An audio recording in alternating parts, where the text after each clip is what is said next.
Hello friends, आप सभी का स्वागत है मेरे इस यूट्यूब चैनल पे। आज हम क्लास 12 का जो अलजेब्रा मैट्रिसेस का जो पिछला हमने वीडियो अपलोड किया था उसके बारे में पढ़े थे कि मैट्रिक्स का अलजेब्रा के बारे में हमने सब कुछ जाना था। एक से मैं आपको बता दूं कि आप जो भी इसका वीडियो है वो आप वीडियो के ऊपर में जाकर आई बटन में जाएं और आई बटन से आप वीडियो के सारे प्लेलिस्ट को देख सकते हैं। और साथ में आप डिस्क्रिप्शन बॉक्स में भी जाइए, जो डिस्क्रिप्शन बॉक्स होता है उसमें आप लिंक दिया गया रहेगा, लिंक से आप सारे वीडियोस को देख सकते हैं। तो अलजेब्रा ऑफ मैट्रिसेस में आज का जो मेरा टॉपिक है वो है मल्टीप्लिकेशन। बस एक टॉपिक है और इस टॉपिक पे बहुत सारे टॉपिक आते हैं, मैं उसे बताऊंगा। और मल्टीप्लिकेशन में एग्जाम्पल विद एग्जाम्पल, ध्यान रखिएगा। पिछला वीडियो भी जो मैंने अपलोड किया था उसमें भी मैंने एग्जाम्पल को सॉल्व कराया था और इसमें भी मैं मल्टीप्लिकेशन के एग्जाम्पल को सॉल्व करके बताऊंगा कि कैसे होता है। ठीक है, आइए चलते हैं, समय बर्बाद न करते हुए चलते फटाफट और सीखते हैं कि कैसे किसी भी मैट्रिक्स का। तो जो मल्टीप्लिकेशन होता है, ध्यान रखिएगा, जब मल्टीप्लिकेशन की बात आती है किसी भी मैट्रिसेस के बीच में तो दो प्रकार से होता है। एक होता है आपका स्केलर मल्टीप्लिकेशन। क्या होता है? Scalar multiplication. स्केलर मल्टीप्लिकेशन को हिंदी में क्या कहते हैं? अदिश कहते हैं। क्या कहते हैं? अदिश गुणन। क्या कहते हैं इसको? अदिश गुणन। और जो दूसरा आपका होता है उसे हम कहते हैं मैट्रिक्स बाय मैट्रिक्स मल्टीप्लिकेशन। मतलब आव्यूह से आव्यूह का गुणन। ये दो टॉपिक है। ठीक है, इसमें जो स्केलर मल्टीप्लिकेशन है अर्थात जो अदिश गुणन है, इसमें एक और आता है कॉमन की बात करता है कि कैसे कॉमन लेते हैं हम, जो आप फैक्टर लेते हो, तो उसके बारे में चर्चा करते हैं। तो पहला जो आज का मल्टीप्लिकेशन में जो मेरा पहला टॉपिक है वो है स्केलर मल्टीप्लिकेशन, अर्थात हिंदी में कहते हैं अदिश गुणन। चलिए आइए अब हम आपको बताते हैं what is scalar multiplication. Scalar multiplication क्या है, स्केलर मल्टीप्लिकेशन कैसे होता है, ये दो चीजें जानना बहुत जरूरी है। नाम है इसका स्केलर मल्टीप्लिकेशन। ध्यान रखिएगा, स्केलर मल्टीप्लिकेशन हिंदी में कहते हैं अदिश गुणन। मैं बता दूं आपको कि स्केलर के बारे में आप जानते होंगे, मैं आपको पुनः बता देता हूं। अदिश यानी स्केलर क्या है? एक प्रकार की क्वांटिटी होती है, एक कांस्टेंट होता है। यहाँ के लिए जब मैं स्केलर मल्टीप्लिकेशन की बात करूंगा, ये जो स्केलर होता है एक आपका कांस्टेंट होता है। क्या होता है? कांस्टेंट होता है। मतलब एक आपका नियतांक कहिए आप इसे, क्या कहिए? एक नियतांक कह सकते हैं, एक फिक्स वैल्यू होता है। मैंने पॉलिनोमियल्स के प्रीवियस वीडियो में बताया था कांस्टेंट के बारे में। तो ये आपका स्केलर क्या होता है? एक कांस्टेंट होता है। ठीक है, और जब किसी मैट्रिक्स में आप एक कांस्टेंट से, एक सिंगल कांस्टेंट से मल्टीप्लाई करते हैं तो वो आपका जो मल्टीप्लिकेशन होता है वही कहलाता है स्केलर मल्टीप्लिकेशन। जैसे एक आपके पास मैट्रिक्स और इस मैट्रिक्स में किसी एक सिंगल कांस्टेंट से भी मल्टीप्लाई करते हैं, यही आपका कहलाता है क्या? Scalar multiplication. ध्यान दीजिएगा, जो आपका स्केलर होता है, एक्चुअली आपने फिजिक्स में देखा होगा स्केलर क्या होता है अर्थात अदिश। इसके बारे में थोड़ा सा चर्चा कर लेते हैं, पढ़ाते हुए मैथ लेकिन थोड़ा सा चर्चा कर लेते हैं कि scalar is a quantity. Scalar क्या है? एक क्वांटिटी जिसके पास जो डायरेक्शन होता है, डायरेक्शन मतलब दिशा, यही नहीं होता। एक डायरेक्शन आपने पढ़ा है ना, डायरेक्शन एक पॉइंट होता है, दिशा जिसे आप कहते हैं, वो दिशा स्केलर के पास नहीं होता। जबकि वेक्टर की आप जब बात करते हैं तो वेक्टर में आपका डायरेक्शन होता है अर्थात दिशा होती है। और क्या होता है? दोनों में कॉमन क्या रहता है? तो दोनों में कॉमन आपका क्या रहता है? वो है आपका मैग्नीट्यूड अर्थात परिमाण। परिमाण स्केलर का भी होता है, परिमाण वेक्टर का भी होता है। दोनों स्केलर और वेक्टर दोनों क्वांटिटी होती है, लेकिन डायरेक्शन की जब बात आती है तो डायरेक्शन इस वेक्टर में होता है और स्केलर में नहीं होता। बहरहाल आज मैथ्स पढ़ रहे हैं और मैथ्स में मेरा टॉपिक है क्या, स्केलर मल्टीप्लिकेशन। मैंने आपको बताया पहले ही कि स्केलर मल्टीप्लिकेशन क्या है, तो एक बार पुनः सुन ले कि स्केलर मल्टीप्लिकेशन अर्थात अदिश गुणन एक ऐसा गुणन है जिसमें आप किसी एक मैट्रिक्स में एक कांस्टेंट से मल्टीप्लाई करते हैं, क्योंकि ये जो आपका स्केलर होता है, ये जो आपका स्केलर होता है एक क्या है, कांस्टेंट होता है, एक नियतांक होता है, एक फिक्स्ड वैल्यू होता है। और जब उसी फिक्स्ड वैल्यू से, उसी कांस्टेंट से आप किसी मैट्रिक्स, ये आपका क्या है, ये आपका एक मैट्रिक्स है, जब इस कांस्टेंट से एक मैट्रिक्स में आप मल्टीप्लाई करेंगे वही आपका कहलाता है मल्टीप्लिकेशन, स्केलर मल्टीप्लिकेशन कहलाता है। ठीक है, ध्यान रखिएगा, scalar is a constant when we multiply a constant to the matrix, मतलब किसी एक कांस्टेंट से जब आप किसी मैट्रिक्स में मल्टीप्लाई करते हैं तो वही मल्टीप्लिकेशन आपका क्या कहलाता है, स्केलर मल्टीप्लिकेशन कहलाता है। आइए देखते हैं, थोड़ा सा हम एक इंफ्रास्ट्रक्चर इसका बनाते हैं कि कैसे होता है। ठीक है, समझने के लिए, जैसे क्या है कि बहुत बेसिक चीज़ है, लेकिन किसी भी चीज़ को ऐसे आप पढ़ें, जैसे यदि आपको कहीं बताना हो, आपसे कोई पूछे तो आप बिल्कुल उसके बारे में एक्सप्लेन कर सके, बता सके, तो कॉन्सेप्ट आपका क्लियर होना चाहिए। देखिए स्केलर नाम क्या था, स्केलर मल्टीप्लिकेशन। आप मैं बताऊंगा आपको कि एक कांस्टेंट मैंने ले लिया, एक कांस्टेंट कोई नंबर ले लिया, क्या कांस्टेंट, यदि इस कांस्टेंट से मैं किसी भी मैट्रिक्स में मल्टीप्लाई कर दूं तो मल्टीप्लाई करने के बाद जो भी मेरा रिजल्ट आएगा वो भी एक क्या होगा, मैट्रिक्स होगा। क्या होगा, मैट्रिक्स होगा। और यही कहलाता है आपका जो रिजल्ट आएगा, ये रिजल्ट आएगा, ये पूरा प्रोसेस आपका क्या कहलाता है, स्केलर मल्टीप्लिकेशन। क्या कहलाता है, स्केलर मल्टीप्लिकेशन अर्थात अदिश गुणन कहलाता है। ध्यान रखिए, कांस्टेंट क्या होता है, तो वही स्केलर जो होता है ना, स्केलर बार बार बता रहा हूं, जो स्केलर होता है ना वही स्केलर है, तो क्या कहलाता है, कांस्टेंट कहलाता है। स्केलर ही कांस्टेंट है, क्या स्केलर ही कांस्टेंट, इतना आप ध्यान रखिए। अब हम चलते हैं इसके रूल्स, मतलब जो आपके हैं। तो स्केलर मल्टीप्लिकेशन के लिए ऐसा कोई कंडीशन नहीं है। ठीक है, आप देखिए क्या होता है, जैसे आपने क्या किया कि एक मैट्रिक्स ले लिया ए, और उस मैट्रिक्स ए में आपने ले लिया ए बी सी डी, ये आपका एक क्या है, मैट्रिक्स है। और इस ये क्या है आपका एक मैट्रिक्स है। मैट्रिक्स कहने का मतलब आप समझ रहे हो, आव्यूह है, क्या है, आव्यूह है।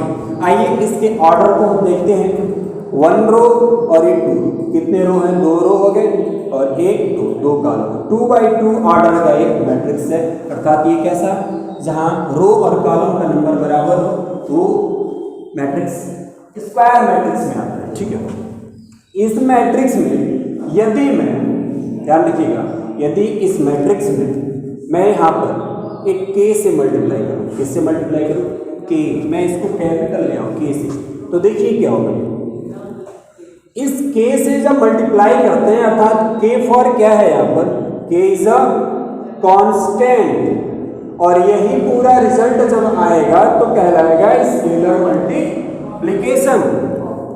तो आप इस के से मल्टीप्लाई किसमें करेंगे, आपके सामने एक समस्या है कि जब आप, एक मिनट, जब आप के से मल्टीप्लाई करेंगे, अर्थात स्केलर से मल्टीप्लाई करेंगे, अर्थात कांस्टेंट से मल्टीप्लाई करेंगे, तो कैसे करेंगे, तो देखिए ये आपका के है ना, तो इस के से मैट्रिक्स के ईच एंड एवरी एलिमेंट, क्या, ईच एंड एवरी एलिमेंट, कहने का मतलब कि उस मैट्रिक्स में, ये पूरा जो आपका मैट्रिक्स दिखाई दे रहा है, इस के को छोड़कर ये आपका मैट्रिक्स है, इस मैट्रिक्स में ईच मतलब प्रत्येक, एक एक करके प्रत्येक एलिमेंट्स में आप इससे मल्टीप्लाई करते हैं, यानी यही आपका स्केलर मल्टीप्लिकेशन होता है। यानी इस के से आप ए में भी मल्टीप्लाई करोगे, इस के से आप बी में भी करोगे, और इस के से आप सी में भी करोगे, और इसी के से आप डी में भी करोगे। तो आइए देखते हैं रिजल्ट मेरा क्या निकल कर आता है। तो आप जब मल्टीप्लाई करेंगे तो के से ए में करेंगे तो क्या हो जाएगा, के इंटू ए K से B में करिए तो क्या होगा, देखिए सेकंड प्लेस पे, तो K इंटू D। K से C में करिएगा आप तो K इंटू C, और K से D में करिए तो आपका K इंटू D। ये रहा आपका मल्टीप्लिकेशन का रिजल्ट। और यही जो मल्टीप्लिकेशन है यही आपका क्या कहलाता है, स्केलर मल्टीप्लिकेशन। एक थोड़ा सा नया फॉर्म है, नया टाइप से मैंने सोचा आपको बता दूं। मैंने बताया स्केलर मल्टीप्लिकेशन कैसे करते हैं। इस केस से इसमें मल्टीप्लाई करिए, इसी केस से इसमें करिए, और इसी केस से इसमें भी करिए, और इसी केस से आप इसमें भी करिए। यानी जो भी आपका कांस्टेंट नंबर है उस कांस्टेंट नंबर से मैट्रिक्स के सभी एलिमेंट्स में एक एक करके गुणा करके आप लिखते चले जाइए। वो जो आपका प्रोडक्ट होगा, वो जो आपका मल्टीप्लिकेशन होगा, प्रोसेस होगा, वही कहलाएगा स्केलर मल्टीप्लिकेशन। हिंदी वाले छात्रों के लिए क्या कहेंगे, मुझे अदिश गुणन है। ठीक है, अब देखिए इसी अदिश गुणन में क्या होता है। जैसे मान लीजिए हम इस पे एग्जाम्पल ले लेते हैं। पहले क्या लेते हैं, एक एग्जाम्पल लेते हैं। ध्यान रखिएगा, एग्जाम्पल, ये तो मैंने थोड़ा सा उसका एक स्ट्रक्चर बना के आपको बता दिया था। अब एक मैं एग्जाम्पल लेता हूँ उसका। देखिए एग्जाम्पल कहिए, क्वेश्चन कहिए, जो कहिए आप। चलिए पहला है, पहला क्या कह रहा है, पहला कह रहा है कि एक मैट्रिक्स है। मान लीजिए हमने ले लिया एक मैट्रिक्स 2 4 6 8। ये एक मैट्रिक्स है जिसके एलिमेंट्स हैं 2 4 6 8। क्लियर। अब मेरे पास एक कांस्टेंट नंबर है, मान लीजिए 5, इससे मुझे मल्टीप्लाई करना है। ठीक है, अब देखिए क्या करेंगे, तो लिखेंगे हम क्या, 5 इंटू ये क्या है 2 4 6 8। क्लियर, ये कांस्टेंट है, कांस्टेंट से इसमें मल्टीप्लाई करना है। अब इस 5 से आप 2 में मल्टीप्लाई करेंगे तो क्या होगा आपका 5 इंटू 2। इसी 5 से 4 में भी करेंगे तो 5 इंटू 4।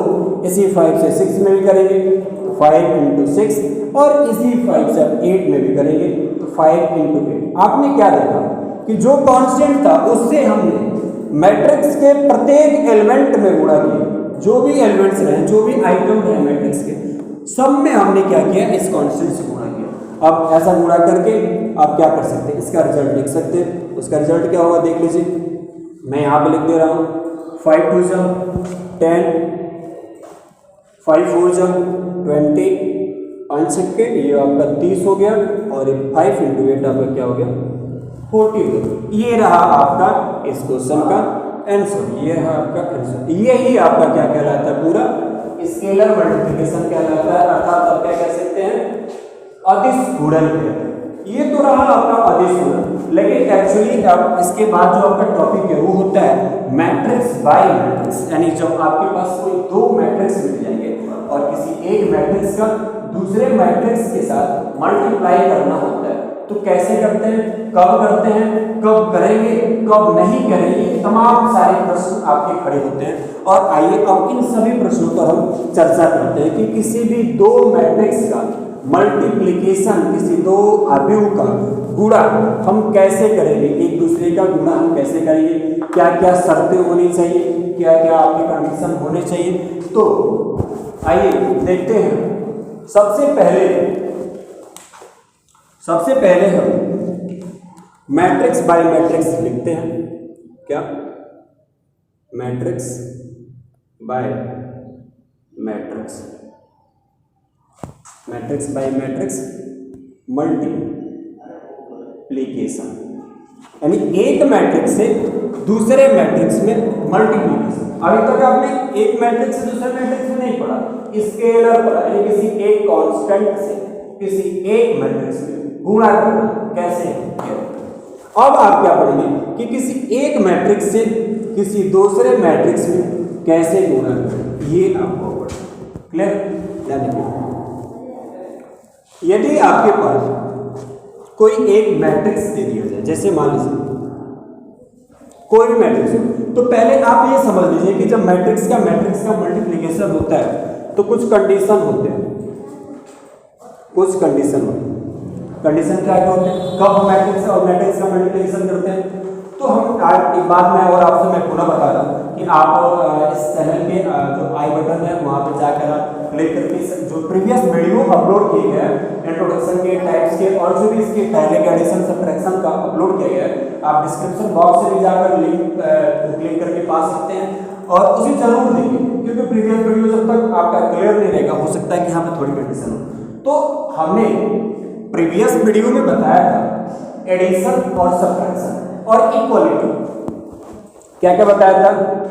दो मैट्रिक्स को ऐड करना, दो मैट्रिक्स को सब्ट्रैक्ट करना और दो मैट्रिक्स के बीच में इक्वल, यानी कैसे दो मैट्रिक्स इक्वल। इन तीनों के लिए मैंने एक चीज बताया। क्या बताया?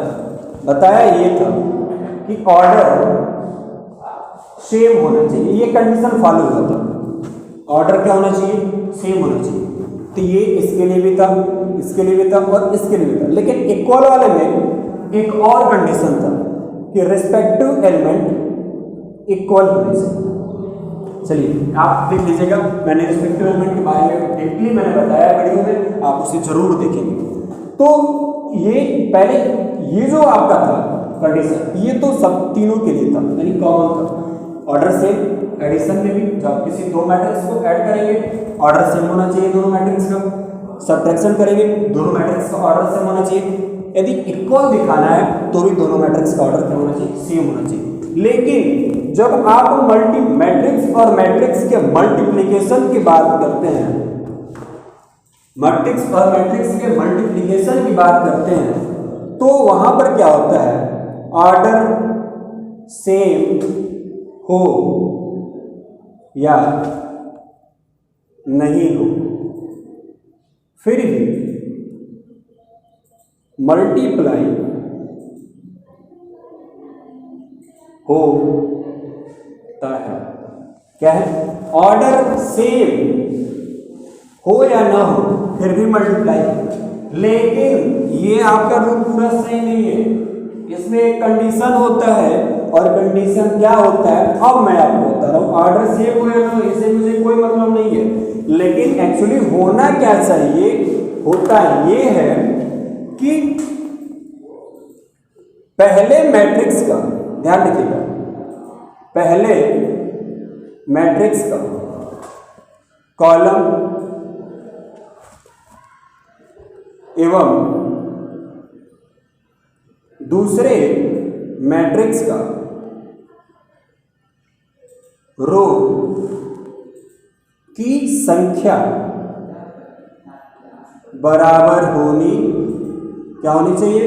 बराबर होनी चाहिए। ये है आपका एक कंडीशन, ये कंडीशन है। और यदि कंडीशन यदि कोई दो मैट्रिक्स फॉलो नहीं करते हैं तो आप उनका मल्टीप्लिकेशन नहीं कर सकते। क्या? पहले मैट्रिक्स का कॉलम, ध्यान रखिएगा, पहले मैट्रिक्स का कॉलम, ये कॉलम एवं दूसरे मैट्रिक्स का रो, ये जो है आपका हॉरिजॉन्टल, ये कॉलम और रो दोनों क्या होना चाहिए? बराबर होना चाहिए। यानी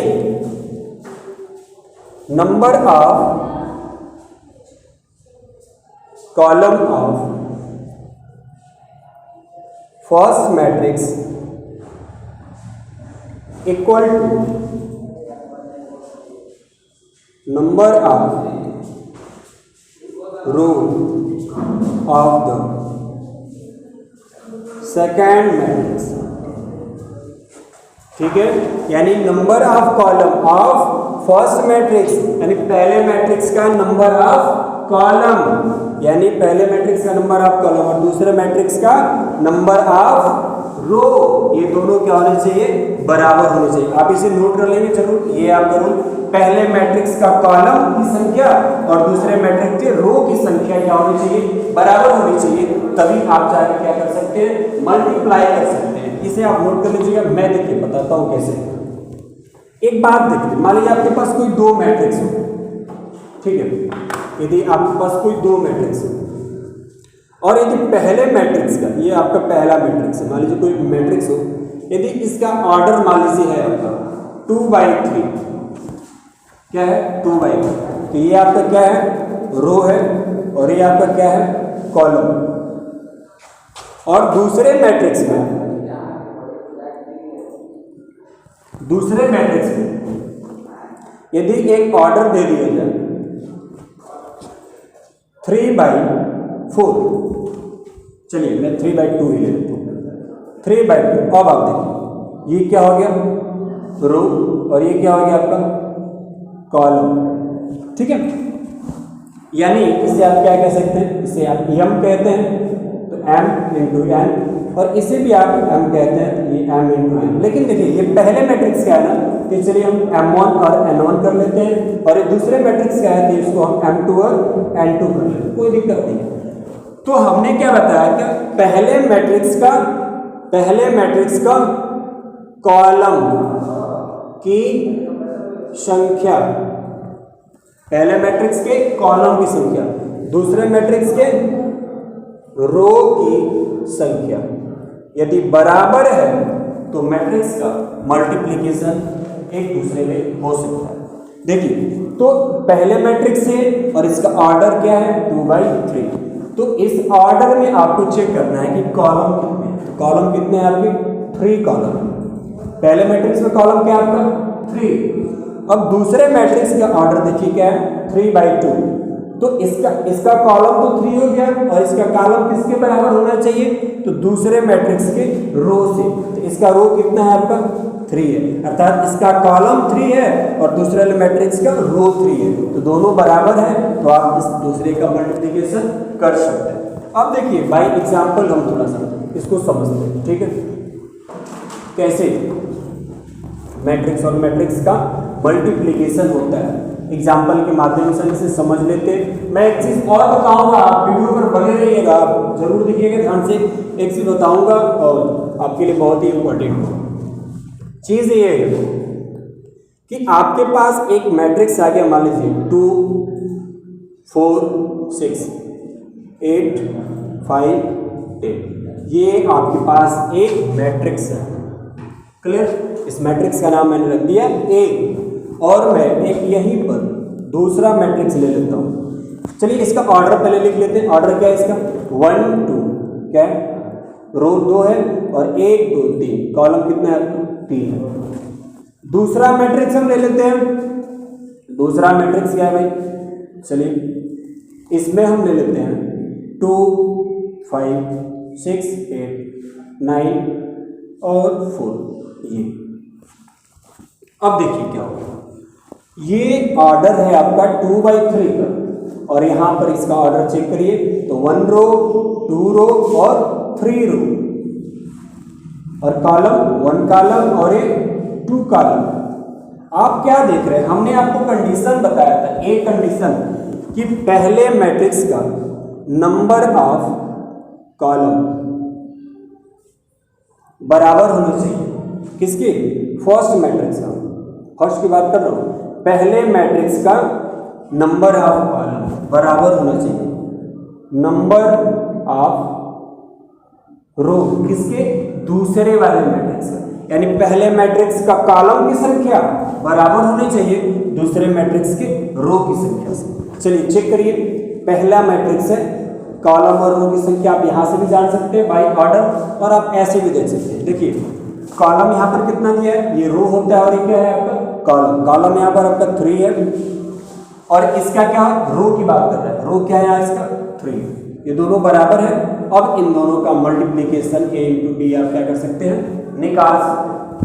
और देखिए ऐसे भी आप चेक कर लीजिए, पहले मैट्रिक्स का कॉलम कितना है 1 2 3, और दूसरे मैट्रिक्स का रो कितना है 1 2 3, दोनों बराबर है। पहले मैट्रिक्स का कॉलम 3 है, दूसरे वाले मैट्रिक्स का रो 3 है, दोनों इक्वल है। अब इन दोनों का प्रोडक्ट, दोनों का मल्टीप्लिकेशन क्या होता है, हो सकता है, बहुत ही सावधानी से करना पड़ता है। तो आप इसका मल्टीप्लिकेशन कर सकते हैं, कैसे करेंगे, आइए मैं एक छोटा सा एग्जांपल लेके आपको बताता हूँ। अब एक छोटे से एग्जांपल से समझेंगे, बाकी आपके जो बुक्स के क्वेश्चन दिए हैं, आपके NCERT हो, यूपी बोर्ड हो, जो भी SSC बोर्ड हो, जिस किसी भी बोर्ड के यदि कॉम्पिटिटिव एग्जामिनेशन देते हैं तो आप उसमें भी पहले बेसिक चीज़ों को जरूर सीखते हैं, तो जरूर आप उसी में सीखिएगा। तो हम एक एग्जांपल लेते हैं कि कैसे किसी भी मैट्रिक्स का दूसरे मैट्रिक्स में मल्टीप्लिकेशन होता है। मैं बताया था कि जब भी किसी एक मैट्रिक्स का, ध्यान रखिएगा, किसी एक मैट्रिक्स का दूसरे मैट्रिक्स से क्या, किसी एक मैट्रिक्स का दूसरे मैट्रिक्स में जब आप इंटू करते हैं तो इसके लिए मैंने कंडीशन आपको बताया था कि क्या क्या कंडीशन होते हैं। तो अब हम दो एग्जाम्पल लेते हैं और दोनों एग्जाम्पल के माध्यम से एक एग्जाम्पल समझते हैं कि कैसे कोई मैट्रिक्स और मैट्रिक्स का मल्टीप्लिकेशन होता है। चलिए हम एक मैट्रिक्स ले लेते हैं ए और इस मैट्रिक्स को ले लेता हूँ 2 4 6 8 और एक दूसरा मेरा मैट्रिक्स है बी और इस बी मैट्रिक्स का जो वैल्यू है 3 5 7 9। ये है मेरा एक मैट्रिक्स और ये है मेरा दूसरा। ये दो मैट्रिक्स मैंने बताया था अभी जस्ट पीछे मैंने बताया आपको कि जब किसी दो मैट्रिक्स का आप मल्टीप्लाई करें तो पहले वाले मैट्रिक्स का कॉलम और दूसरे वाले मैट्रिक्स का रो बराबर होना चाहिए। तो इसमें आप ऑर्डर देख लीजिए 2/2 का ऑर्डर है। अरे रो 2 है आपका, कॉलम आपका 2 है, कॉलम ये आपका कितना है 2 है। यहाँ देखिए 1 2 दो रो हैं आपके, कॉलम कितने हैं, कॉलम आपके 2 है। तो पहले मैट्रिक्स का कॉलम आप चेक कर लीजिए, पहले मैट्रिक्स का कॉलम कितना है 2 और दूसरे वाले मैट्रिक्स का आपको क्या चेक करना है तो रो कितना है यहाँ पर 2 है। यदि ये दोनों पहले मैट्रिक्स का कॉलम और दूसरे मैट्रिक्स का रो बराबर है तो आप इनका प्रोडक्ट आप इनका मल्टीप्लाई गुणन कर सकते हैं। तो ये तो रहा आपका कंडीशन। अभी फिर से मैंने बताया था, अब इसका चलते हैं मल्टीप्लाई करते हैं।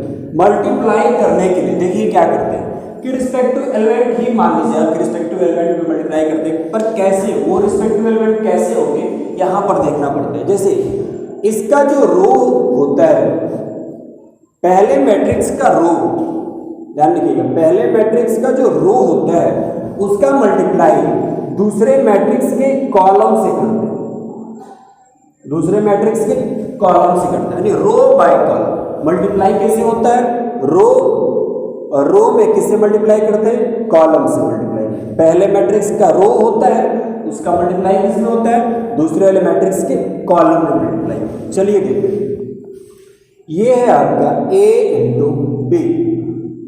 अब इसका हम मल्टीप्लाई करते हैं कैसे, ये आपका फर्स्ट रो है और ये आपका क्या है फर्स्ट कॉलम। तो रो बाय कॉलम मल्टीप्लाई करते हैं। तो फर्स्ट रो में ये आपका फर्स्ट एलिमेंट है और फर्स्ट कॉलम में आपका फर्स्ट एलिमेंट है। तो इस 2 का मल्टीप्लाई 3 में करेंगे तो 2 इंटू 3 हो गया। बीच में क्या करते हैं प्लस का साइन लगाएंगे। अब इस 4 का मल्टीप्लाई किससे करेंगे, ये तो पहले का पहले से कर दिया, दूसरे का आप इससे करेंगे 7 से। तो क्या लिखेंगे आप 4 इंटू 7। ध्यान रखिएगा रो बाय कॉलम आप मल्टीप्लाई करते हैं यानी आपका क्या है ये 2 और ये 4 है, ये आपका एक रो होगा और यहाँ पर कॉलम क्या है आपका उसमें 3 और 7 है। तो रो के पहले एलिमेंट तो कॉलम का पहला एलिमेंट दोनों का मल्टीप्लाई करके ऐड कर दिया। इसी प्रकार से उसी रो का ये आपका एलिमेंट था, इसका एलिमेंट मल्टीप्लाई करके मैंने ऐड किया था, मैंने बताया। अब हम देखिए इस रो से हमने इस कॉलम में मल्टीप्लाई तो कर लिया, इस रो से हमने इस कॉलम में मल्टीप्लाई तो कर लिया। अब इसी रो से इस दूसरे कॉलम में हम मल्टीप्लाई करेंगे। देखिए ये क्या आपका 2 से 5 में मल्टीप्लाई करिए तो 2 इंटू 5 प्लस का साइन और 4 और ये क्या आपका 9 तो 4 इंटू 9 ये आपका यानी इस रो से इस कॉलम में हो गया और इस कॉलम में भी आपका मल्टीप्लाई हो गया। अब हम चलते हैं दूसरे रो को उठाते हैं इस वाले रो को। तो देखिए इस वाले रो से आप इस कॉलम में करेंगे पहले तो 6 का मल्टीप्लाई किस में होगा 3 में होगा तो 6 इंटू 3 प्लस 8 इंटू क्या होगा 7 ये हो गया आपका। चलिए इस रो से इस कॉलम में आपका मल्टीप्लाई हो गया। अब इसी रो से इस कॉलम में आप करेंगे तो 6 का मल्टीप्लाई किस में होगा 5 में 6 इंटू 5 प्लस का साइन लगाते हैं और 8 इंटू क्या होगा आपका 9 हो जाएगा 8 इंटू 9। अब इसे आप कैलकुलेट कर लीजिए a इंटू बी कैलकुलेट करिए 2 3 जा 6 और प्लस 4 7 जा 28 2 5 जा 10 प्लस 9 4 जा 36 6 3 जा 18 प्लस 8 7 जा 56 और 6 5 जा 30 प्लस 8 9 70 ये आपको ध्यान रखिएगा। मैं एक बार पुनः आपको बता रहा हूँ मल्टीप्लाई मैंने कैसे किया। ये आपका पहला मैट्रिक्स, ये आपका दूसरा मैट्रिक्स।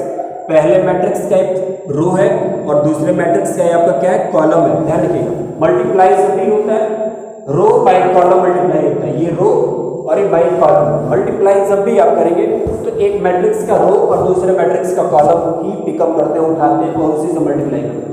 तो पहला मैट्रिक्स का रो आप उठाइए, रो क्या है, ये हॉरिजॉन्टल रो होता है। तो 2 और 4 एक रो में आ रहा है, 6 और 8 एक रो में आ रहा है, और यहाँ पर 3 7 एक कॉलम में आ रहा है, 5 9 एक कॉलम में आ रहा है। तो जब मैं 2 4 उठाया यानी फर्स्ट रो को उठाया तो फर्स्ट रो का फर्स्ट एलिमेंट इस कॉलम के पहले एलिमेंट में मल्टीप्लाई किया, फिर 4 × 7 दोनों को ऐड कर दिया, यानी इस रो से इस कॉलम में हो गया। अब इसी रो से आप इस कॉलम में करेंगे तो 2 × 5 मैंने लिखा, फिर 4 × 9 लिखा। इसी प्रकार से 6 और 8 वाला जो रो दिया है पहले मैट्रिक्स का, उस मैट्रिक्स के इस रो से हमने इन दोनों ही कॉलम में अलग अलग मल्टीप्लाई किया और बीच में ऐड करके लिख दिया। ये आपका टोटल कैलकुलेशन होगा। जब आप इसे कैलकुलेट करेंगे तो देखिए क्या होगा, 26 और ये आपका क्या है 6 है, कितना हो जाएगा भाई 34 हो जाएगा। ये आपका कितना हो जाएगा 46 हो जाएगा। ये आप ऐड करिए 6 14, ये आपका 74 हो जाएगा। कितना होगा 74, और ये आपका हो जाएगा 102। ये रहा आपका मल्टीप्लिकेशन। तो ध्यान रखिए शॉर्ट डिस्क्रिप्शन कि जब भी कोई दो मैट्रिक्स बराबर होता है तो दोनों ही मैट्रिक्स के ऑर्डर बराबर होते हैं, रिस्पेक्टिव एलिमेंट बराबर होते हैं, और जब कोई दो मैट्रिक्स आपको ऐड करना हो तो उनका ऑर्डर क्या होना चाहिए, बराबर होना चाहिए, ऑर्डर सेम होना चाहिए। रिस्पेक्टिव एलिमेंट बराबर हो या ना बराबर इसका कोई मायने नहीं है, हो या ना हो इससे कोई मतलब नहीं है, लेकिन एडिशन और सब्ट्रैक्शन में क्या होना चाहिए, ऑर्डर तो सेम होना चाहिए। जबकि इक्वलिटी में ऑर्डर सेम हो और रिस्पेक्टिव एलिमेंट भी बराबर। और जब आप स्केलर मल्टीप्लिकेशन में आते हैं तो स्केलर मल्टीप्लिकेशन में ऐसी कोई बातें नहीं होती है, क्योंकि स्केलर मल्टीप्लिकेशन में क्या होता है, किसी एक कांस्टेंट से किसी एक मैट्रिक्स में आप मल्टीप्लाई करते हो, और ये कांस्टेंट का वैल्यू जो कुछ भी हो इससे ईच एंड एवरी एलिमेंट प्रत्येक एलिमेंट में आप मल्टीप्लाई करते हो। उसके बाद आता है आपका ये multiplication of matrix bye matrix, यानी एक मैट्रिक्स का दूसरे मैट्रिक्स में कैसे मल्टीप्लाई करते हैं। तो एक मैट्रिक्स का दूसरे मैट्रिक्स में कैसे मल्टीप्लाई करते हैं आपने देखा। इसके लिए क्या कंडीशन होता है कि ऑर्डर सेम की बात नहीं, इसमें ऑर्डर सेम की बात नहीं होती। होता क्या है कि आपको बस ये चेक करना होता है कि पहले मैट्रिक्स का जो नंबर ऑफ कॉलम होगा, अर्थात पहले मैट्रिक्स का जो कॉलम की संख्या होगी वो दूसरे मैट्रिक्स के रो की संख्या यानी नंबर ऑफ रो अर्थात रो की संख्या से बराबर होनी चाहिए। तो आप क्या कर सकते हैं, मल्टीप्लाई कर सकते हैं। अर्थात पहला मैट्रिक्स यहाँ पर जो कॉलम की संख्या है वो कॉलम अर्थात 2 कॉलम, और ये दूसरा मैट्रिक्स यहाँ पर जो आपके रो की संख्या अर्थात 2 ये बराबर है, तो आप मैट्रिक्स और मैट्रिक्स का मल्टीप्लाई एक दूसरे से कर सकते हैं। ध्यान रखिएगा जब भी एक मैट्रिक्स का दूसरे मैट्रिक्स से आप मल्टीप्लाई करते हैं तो रो बाय कॉलम मल्टीप्लाई करते हैं। पहले रो का पहला एलिमेंट ये इस मैट्रिक्स का, तो दूसरा मैट्रिक्स क्या, पहले कॉलम का पहला एलिमेंट मल्टीप्लाई करते हैं। 2 और 3 का मल्टीप्लाई किया, फिर बीच में प्लस लगाया, फिर 4 और 7 का मल्टीप्लाई किया और यहाँ पर लिख दिया। फिर इससे 6 और आपका क्या है 3 से मल्टीप्लाई किया, यहाँ पर लिखा, और 8 और 7 से मल्टीप्लाई करके यहाँ पर लिखा। तो एक रो से एक कॉलम में कर दिए ना, लेकिन अभी इसी रो से दूसरे वाले कॉलम में भी करना पड़ता है। यदि मान लीजिए एक और कॉलम हो तो उसमें भी आपको करना पड़ सकता है। ठीक है, ये रहा आपका टोटल। और ध्यान रखिएगा कि इसमें मैट्रिक्स में डिवीजन जो आपका रूल है ये फॉलो नहीं करता। मैट्रिक्स डिवीजन के रूल को फॉलो कतई फॉलो नहीं करता। ऐसा मैट्रिक्स के इतिहास में नहीं है कि मैट्रिक्स का कभी डिवीजन देखा गया हो। ठीक है, तो आप बस ध्यान रखिएगा मैट्रिक्स का इक्वालिटी, मैट्रिक्स का एडिशन, मैट्रिक्स का सब्ट्रैक्शन, मैट्रिक्स का स्केलर मल्टीप्लिकेशन और मैट्रिक्स का matrix bye matrix multiplication. Division आप ऐसा फॉलो नहीं करता है मैट्रिक्स। तो ये सभी वीडियो और इसमें जो प्रीवियस वीडियो अपलोड किए गए हैं आप आई बटन पे जाके क्लिक कर लीजिएगा, और डिस्क्रिप्शन बॉक्स में आपको इस जो वीडियो है उसके लिंक भी, चैनल का लिंक भी होगा, वीडियो का लिंक भी मिलेगा, और आगे आपकी जो टेलीग्राम चैनल का लिंक है वो भी अपलोड कर दिया जाएगा, ताकि अगर और कोई क्वेश्चन आपको दिक्कत करता हो तो आपसे आसानी से आप उससे जान सकते हैं और समझ सकते हैं। बाकी यदि वीडियो अच्छा लगा तो ध्यान से पढ़िए, पसंद आया तो आप लाइक सब्सक्राइब शेयर करिए। जय हिंद, वंदे मातरम।